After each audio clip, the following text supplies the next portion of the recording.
Well, hello, everyone. Thank you so much for joining us for our webinar today, in which we're going to talk about two of our online degree programs offered by us here at Lewis and Clark Law School. Welcome to all of you who are able to join us now live in person, so to speak. And we also send our thanks for those of you who are going to be watching this recording later if you couldn't join us at the live time today. We are going to be going over some of the elements of our online program. What does a classroom look like? What would you be getting into, so to speak? And we will be walking through several elements of that. And if you have questions, do not hesitate to put them in the chat. We will try to monitor that and catch your questions as they come in. In addition, if you have questions after watching this webinar, or you would like to discuss more fully your own personal profile and background in deciding if one of our online programs is right for you, do not hesitate to reach out. We have our main contact information here on the slide. And we can give you all kinds of information as you're deciding if your personal interests, passions, and plans would fit with one of these degrees. So do not hesitate to reach out for that kind of discussion. Um, I want to just quickly note that with me on the screen today is Tess Jacobsen. She's the Assistant Director for the Environmental Law Program, and I am the Associate Dean and Director. Tess will introduce in a little bit Dan Rohlf, who is on our faculty and who teaches in the online program. But just so you know who the other friendly faces are on your screen today. So with that, let's jump into some of the details of our programs. The important thing to note at the outset is who is teaching in our online program. We have the really good fortune of having several outstanding faculty who are experts in various aspects of environmental and natural resources law teaching our online classes, Professor Dan Rohlf being one of them. And the very cool thing is that most of the online classes are taught by the same professor that teaches our in-person classes. So you are getting that same experience from acclaimed and very experienced faculty in their fields. I won't go into the biographies of each of the faculty pictured here, other than to point out a few things. Professor Chris Wold teaches in the online program our ocean and coastal and international environmental law classes. Craig Johnston teaches our foundational environmental law class and a hazardous waste class. Nick Fromhurst teaches the critically important foundational administrative law class, and that is offered during the summer. And if you've been keeping up with the news, administrative law is hot right now. Lots of interesting things going on in that world. So Professor Fromhurst really stays on top of those developments as they happen. Professor Karen Russell teaches our water law class online. And then Professor Rohlf teaches natural resources law and science and wildlife law. You'll hear a bit more about that in just a moment. And then just a shout out to Rob Truman. He's the head of our library here at Lewis and Clark. And he offers what has become a really well-received and important class, and that is a legal research class on environmental law issues. That has proven to be very useful. If it's been a while since you've been in law school, if you're an LLM candidate, or if you're an MSL candidate, and you would like some help navigating the legal resources, Rob is our guy for that. I teach the emerging topics class, And then Tess teaches an intro class for international LLMs and MSL students to help prep them for US law study. I do want to just highlight just very quickly before I turn it over to Tess, just to be clear on the 2 degrees that we offer. We will talk details a little bit later, but just so you have in your heads as we're getting into the details. The LLM is, of course, for those who already have their JD or the foreign equivalent, LLB, etc. Or you're about to complete your law degree program. Some people take a pause between those. Some people go straight from their law degree into the LLM, but that's the degree designed for those who already have or are about to get their law degree. And then the MSL, or Master of Studies of Law, is for those who are not necessarily interested in being a lawyer, but for professional development would find some knowledge and background in environmental law and policy very helpful. And for that, you just need a bachelor's degree or its equivalent. We'll talk structure a little bit later, but wanted to make that clear as we go into the details. So with that, I will turn it over to Tess Jacobsen, our Assistant Director. Thank you, Janice, and hello, everyone. Thank you so much for joining us today. I wanted to talk a little bit about kind of some of the course offerings that we offer to our online students. So online students always have the choice of at least 2 courses and emerging topics each semester. Most of our courses are 3 credits, though some of them, like legal research, are 2 credits, or emerging topics is 1 credit. Since it's a pay per credit basis, you can work out your tuition each semester based on how many credits you want to take. And you can take as few as just 1 class, just emerging topics, just a 1 credit class if you want to. Or if for financial aid reasons or other reasons you want to take more courses, you can take, up to as many courses as we offer that semester, which is usually 8 or 9. As you can see from the PowerPoint, there are usually more than just the few that we always promise to offer. Usually you have closer to a selection of 4 or 5 classes to choose from. We have classes and are constantly adding new ones almost every year too. For example, the class that we'll talk about today, Wildlife Law, was just recently added to our online curriculum last year. So we're always working on including new classes and adding new classes based on students' interests and needs and where we see the field developing. So environmental law is our main core class. It's the required class for both LLMs and MSL students and international students, unless you have taken it recently as a JD student if you're an LLM student. And then emerging topics is the class that Janice teaches. That one is offered every fall and spring semester. And for LLM students, it's required to take 2 semesters of it. It's a really fun class that's hot off the press news happening in environmental law today. We also offer the natural resources, wildlife law, water law, ocean and coastal law. I'll drop links to all of these course descriptions so you can learn more about them and kind of what each course offers. We also have summer classes. So a lot of our students, especially our online students, are working professionals. So they prefer to take 1 or 2 classes each semester and then continue during the summer as well, kind of going to school all year round, though that isn't required. During the summer, we always offer administrative law, which is another required course for our domestic LLM and MSL students. That's a 3 credit course. And then typically, hopefully this next summer, our course schedule is still being finalized, but we hope to offer environmental justice and at least 1 other class as well. For example, this past summer, we were able to offer several live 2-week 2 credit Zoom classes. That's something that we've offered in the past as well, where you can, as an online student, join in on a Zoom class and you have to attend live, so it's not asynchronous, but it's an opportunity to get to know professors over the Zoom sessions as well. Some of the other options that you have as a student, you don't have to take just classes. We do offer individual research papers.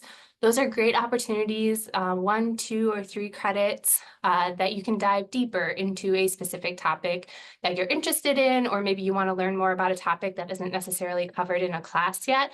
You're assigned a faculty advisor who will work with you. Usually this looks like a research paper, whether it's something you ultimately want to publish in a law journal or something, or just something that you want to dive deeper on.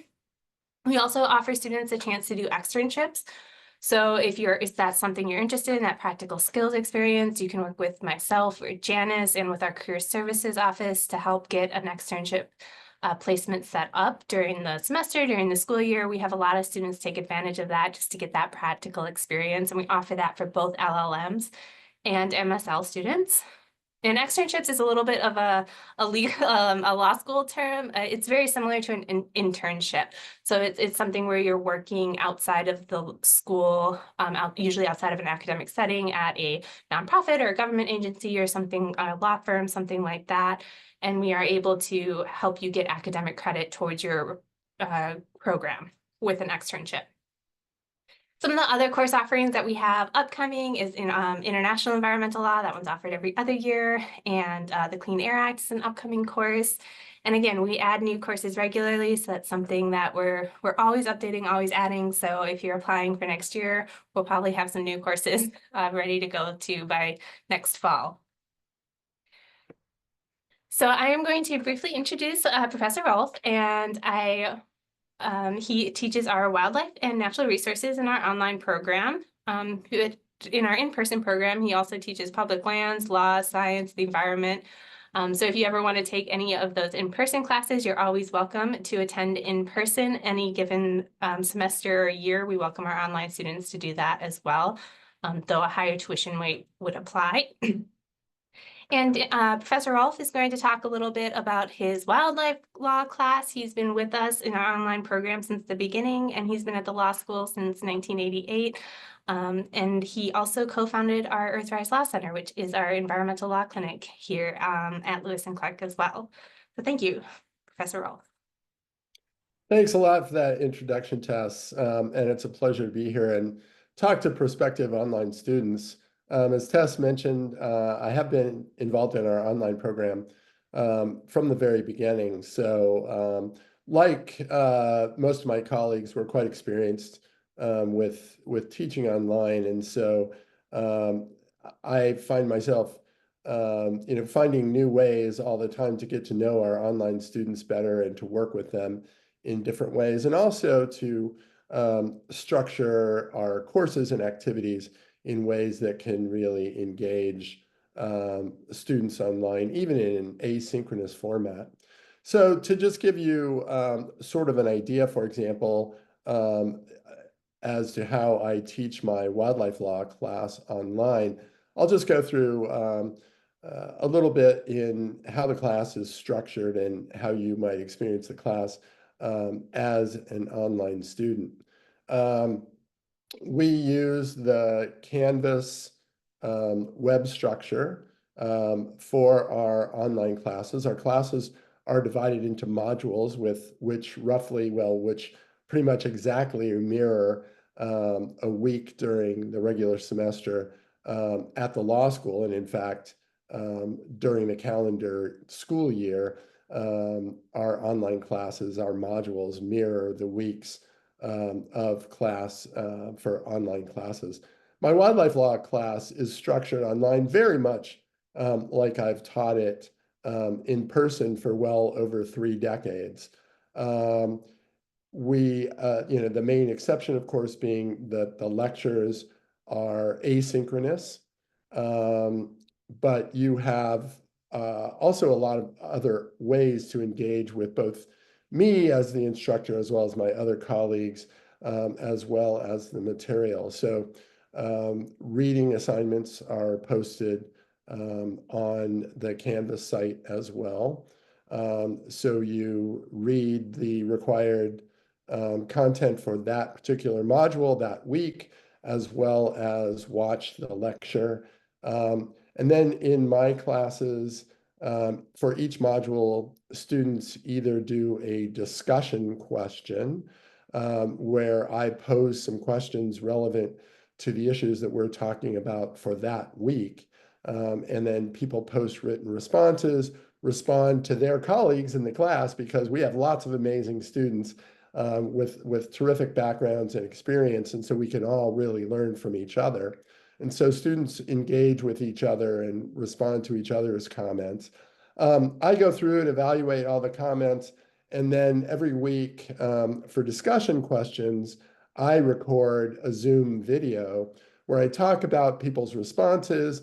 And I also provide everyone with my ideas about a particular question or set of questions that I've asked during that module.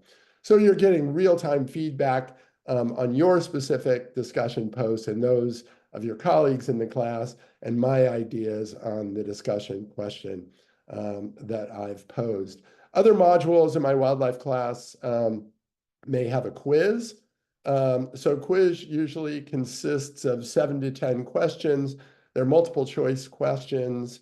They're open note and open book, so you can go through the material as you take the quiz. And then at the end of the quiz, you see all of both your responses, whether they were correct or not. But then I've annotated all of the questions. And so you also get an explanation of why certain responses are correct and why others are correct. So hopefully that can really reinforce the concepts that we're discussing during the module. Finally, I also regularly hold Zoom office hours where I'm on a Zoom call, and it's optional, but whoever wishes to join can just jump on the Zoom call, and then we can engage in questions about issues that we're discussing in that particular module, or even anything else that people want to talk about. And it's a really nice way for students to get to know each other as colleagues, and also for me to get to know people a little bit more. And we oftentimes exchange lots of great ideas about the content of the material for that particular module, or just other ideas that anybody would like to talk about. I try to be really accessible as well, so whenever anybody has a question or concern, they can always email me, and I try to get back to people as quickly as possible. And I'm also very happy to meet with people individually. I think Tess has a brief clip of what a lecture looks like in my wildlife law class, and then I may just have a couple of final comments. Sounds good. Yeah, I will play that clip.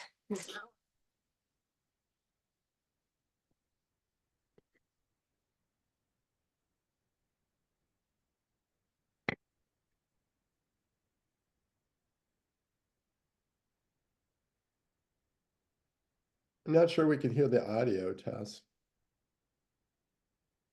What was that? Can we hear the audio of the Oh, is lecture? it not?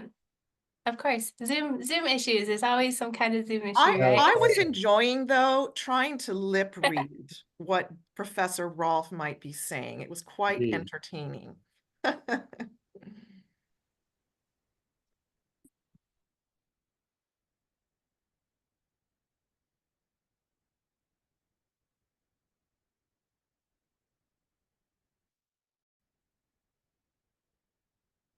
See if this works. Can you hear it?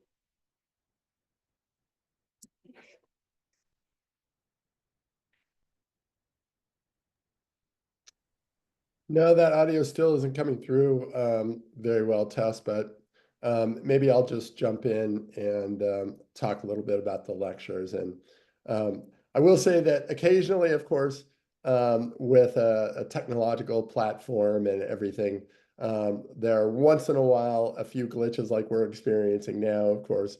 But we have a really good technical partner, and we jump on technical issues really quickly. And so we've been fortunate to be able to resolve any technical issues that come up for people, even on an individual basis, on a very short time frame. But what I'll say about the lectures, you sort of saw a little bit of it there with kind of my silhouette. With our technical partner, our asynchronous lectures, it's not just myself or my colleagues in front of a computer or something like that. We produce these in studios. They're very high quality productions.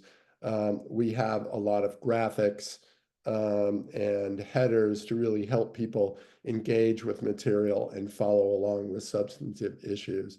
And so in all of the feedback that I've gotten for my courses, people do remark on the quality of the lecture videos. So that's something we take very seriously and put a lot of time and investment into. So it's not just amateur camera hour. These are very professionally done lectures, and I think that really helps people engage with the material.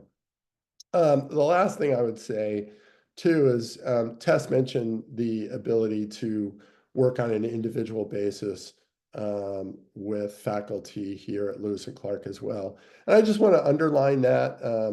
I do quite a few independent research projects with students. It's something I really enjoy. Sometimes we talk on Zoom. Oftentimes we exchange drafts of papers and such online, or I send ideas and materials to people. And so it's worked out, I think, quite well, and it's something I enjoy a lot. And it's really fun to see the payoffs of that process. So for example, just literally earlier today, I sent off the final draft of a paper that was completed as an independent study paper with me and one of our online MSL students. He's the executive director of a regional environmental organization, and he wrote an excellent paper on a very pertinent issue of public lands. I sent that paper off, recognizing that he did a really nice job with it, worked really hard on it. I sent that paper off to the editor of Environmental Law Reporter, which is a national environmental law publication.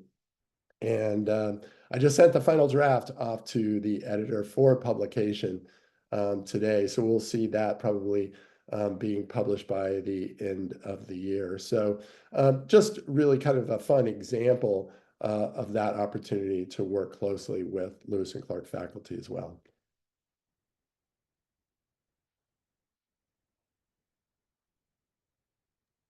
Great. Thanks, Dan. That was useful and really helpful to give, I think, a sense of the online classroom. I do want to note, even though you couldn't hear the sound, sorry about that. It's just, sometimes links embedded in PowerPoint don't always work. But you could see how animated he was, which is nice. And the videos that are shot for the substantive classes are all professionally done. Online education has come a long way. Sort of old school was, someone might stick a microphone into their in-person class and send out a recording. Well, of course, that's not great quality. And so these are professionally done videos, which is really nice. And so I just wanted to mention that. Program design and structure. We've referenced a few of these points, and it's important, I think, to really emphasize them. So as you can see, the classroom model is what we call asynchronous, meaning that you do not have to commit to a live time. It's not on Zoom. Tess mentioned some of our summer classes are, and that's great. If that works for you, you can jump into those. But the online program as a whole is asynchronous, meaning, as Dan noted, you do the readings, watch the video, answer the discussion prompt, or take the quiz on your own pace within set timelines, right? So there's a date that a module will open, and you can dive right in and get it all done quickly if you know you have a busy work week coming up, or you can do bits and pieces over time as long as you are completing the work within the end point of that module.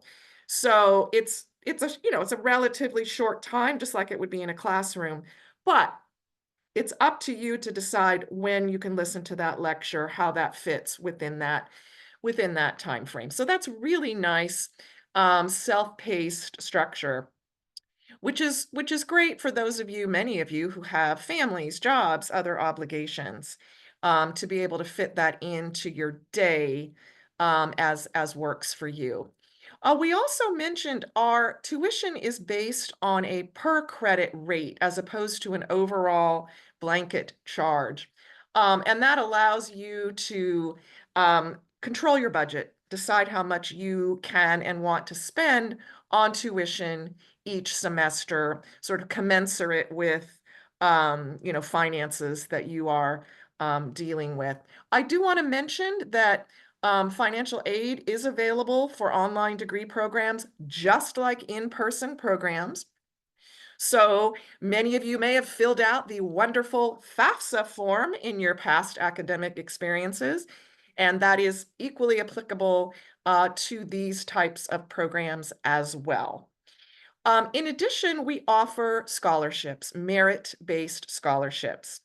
And we review those requests very carefully, and in many cases can offer tuition scholarships to help defray some of the costs. So we have some flexibility there. Dan mentioned our technical partner. That is Carolina Academic Press, otherwise known as CAP. And they provide 24-hour technical support. If you're having trouble logging on to the Canvas system, or you can't find something in the classroom once you're in there, and are quite helpful with onboarding our students to the platform.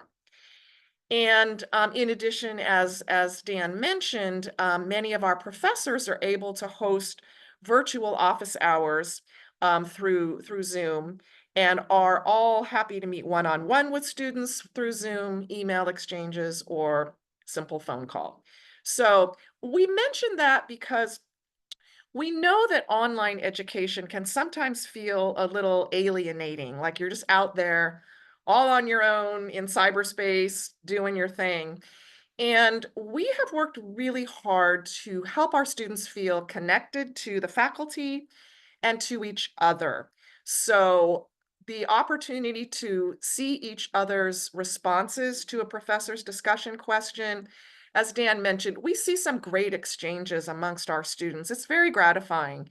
Lots of different experiences and backgrounds come to bear, and so you'll feel connected to students in that way.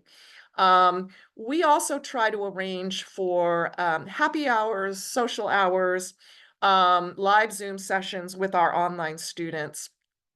And we host various substantive webinars as well, career services, advice, that kind of thing. So you won't feel totally alone out there in cyberspace, we hope.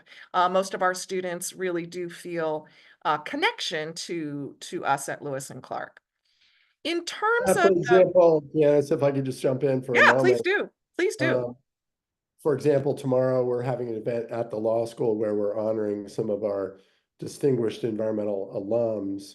And we've arranged for one of those alums, who is the chief legislative counsel for Earth Justice and has spent much of his very illustrious career actually working on environmental law and policy issues and legislation in Congress. But he's going to do an exclusive session tomorrow afternoon just for our online students and talk about Congress and environmental lawmaking and policy changes in administrative law. I think it'll be a really fun session, and then that's just for our online students. I think that's great to mention. And we do either live stream or record almost all of the environmental lectures and talks that are appropriate for doing that, so that we can share all of that with our online students as well. So that's a good point, Dan. You can feel connected, whether directly, like something our alum is doing tomorrow, or have access to the speakers that are coming on campus through recordings. So In terms of overall structure of the degrees, the LLM, the US LLM, and the MSL programs require 26 credit hours of coursework and then 28 for international LLMs who take this additional intro course that we have talked about. And to just give you some perspective on what 26 or 28 credits means, Tess mentioned the number of credits of our classes. So most of the online classes are 3 credits, and then we have some that are 2, and then the emerging topics class is 1 credit each semester. So hopefully that gives you a sense of when we say 26 total or 28 total, what does that look like, in terms of how many classes? Um, Most of our online students, because they are busy and have jobs and families and other obligations, are doing the program part-time. And so taking, as Tess mentioned, a couple of classes at a time, maybe one at a time, to kind of plug away at the program. But you could go as fast or as slow as you need to do. So that's a bit about the structure, and Tess, I'll turn it back to you.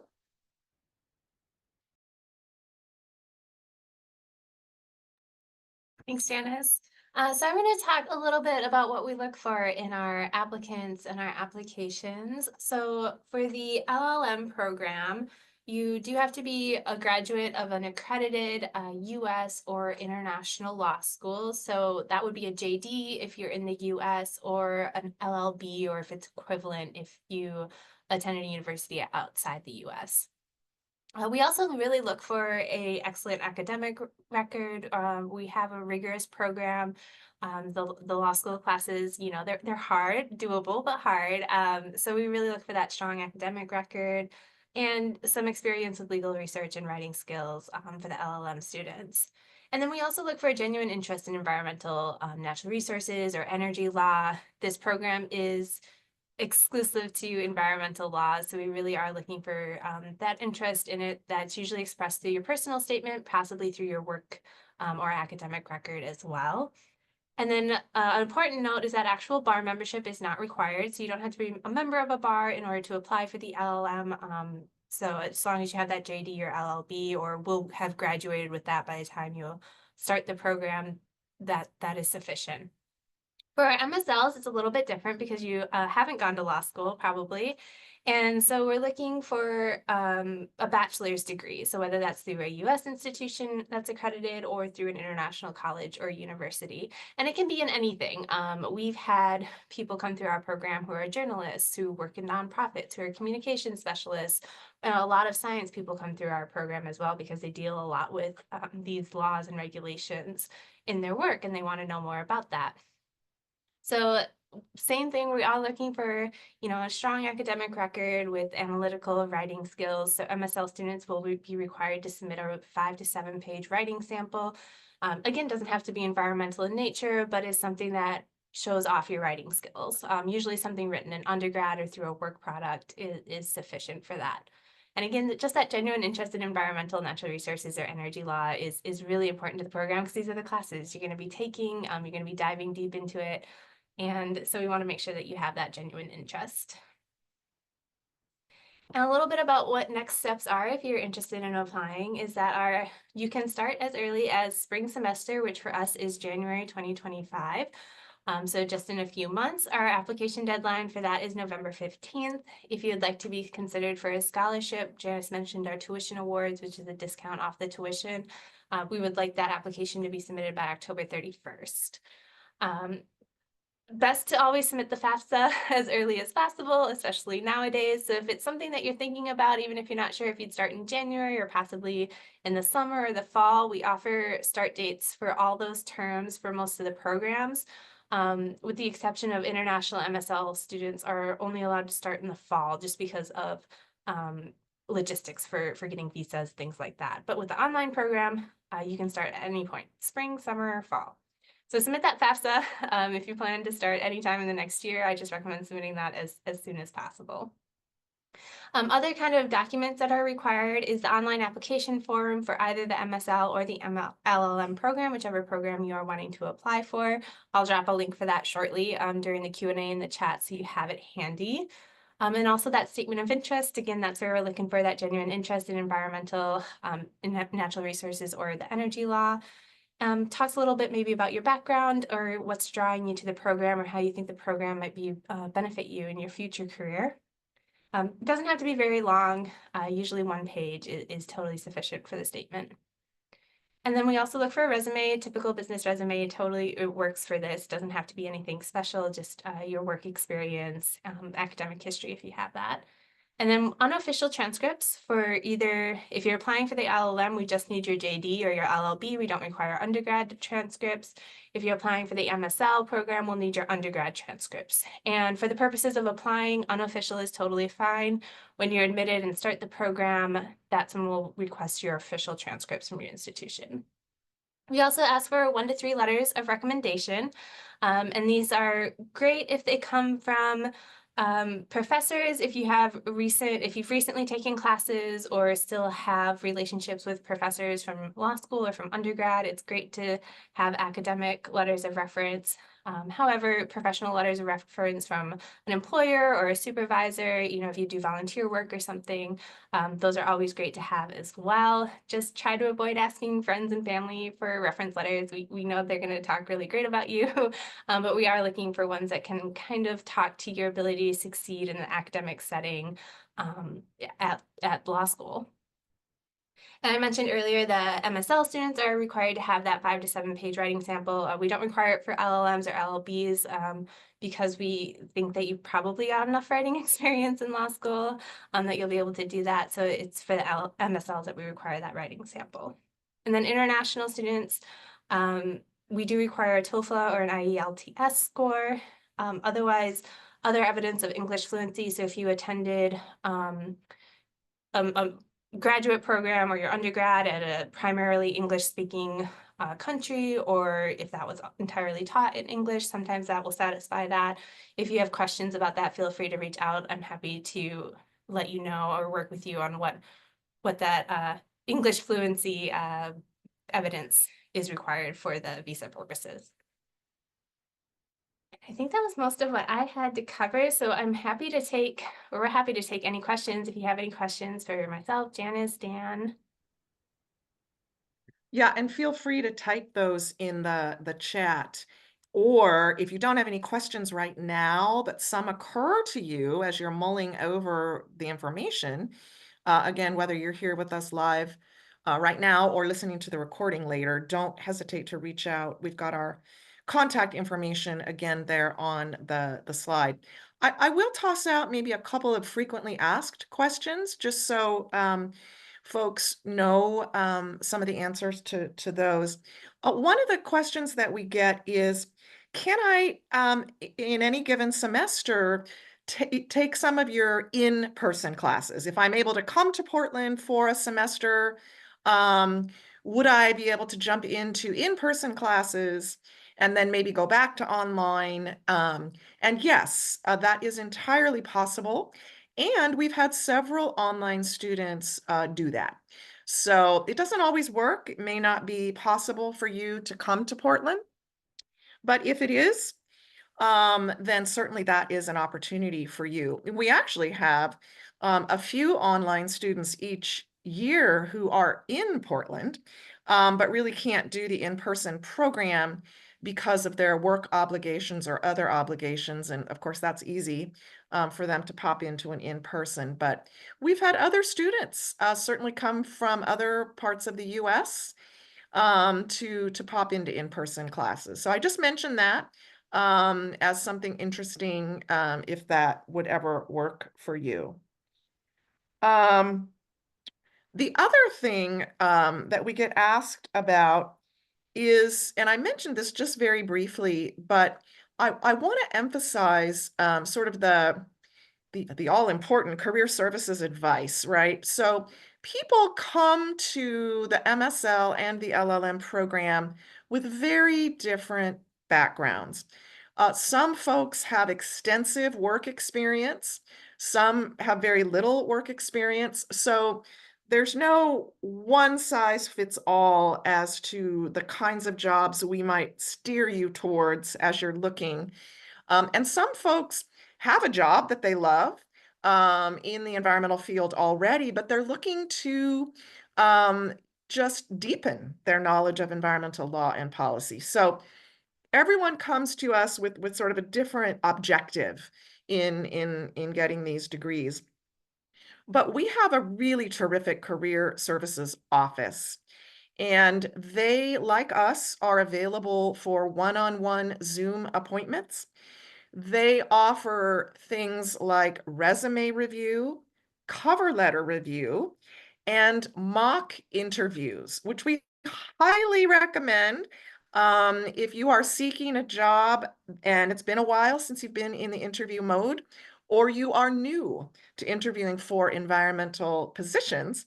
They've got some nice tips for how to really put your best face forward. Many of these interviews are Zoom or in person. But I do want to emphasize that our online students have all the access to those services. And Tess hosts every year, every semester, specific sessions for master's students and LLMs, because you're going in different career paths generally. So we really want to tailor that information for you. So that is another thing I wanted to mention. Tess or Dan, can you think of any other questions that we get? I know, Tess, sometimes we get asked, how competitive is the application process? Do you want to tackle that one? Yeah, I'm happy to. When it comes to how competitive it is, I will say for us, really, I think the biggest factor is showing that genuine interest in environmental law, because that's what this program is specifically focused on. We want people, though, with that being said, who are going to be successful in the program. And, these classes are law school classes. So if you're an MSL student or something, you maybe haven't experienced a law school class before, or maybe you didn't take any in undergrad or anything, which is completely fine. Again, we're not looking for experience or anything with the law. We just want to make sure that you're going to be successful in the program, and it's going to benefit you in your career as well. So that's, kind of the biggest things that we're looking for. And so when it comes to like the competitive side of it, I think showing that genuine interest is really what's going to be able to get you in the program, and then having that strong academic record to go along with it. We're not looking for a certain GPA. There's no LSAT, unlike law school. The JD programs, we don't require any kind of standardized test. So thankfully you don't have to worry about that. But being able to reflect your academic record, your success in the classroom setting, but you can explain that too. So if there's ever anything that you're concerned about in your application that you think might be detrimental to it, feel free to reach out. I'm always happy to give some application advice, or Janice as well, to let you know how to put your best foot forward when we're reviewing them. Thanks, Tess. Dan, another question that we get, and you could just maybe talk about your classes. How many students on average are in our online classes? Yeah, I think that really varies.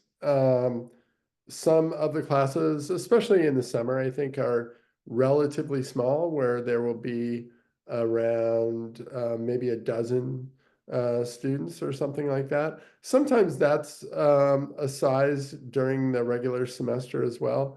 Other times the classes get a little bit larger, but very rarely are they above maybe 25 students or so, which I think is great, because that still enables my colleagues and I to give everybody more individualized attention. So you don't feel like you're just a face in the crowd, but it's a relatively small cohort of you and colleagues learning the material.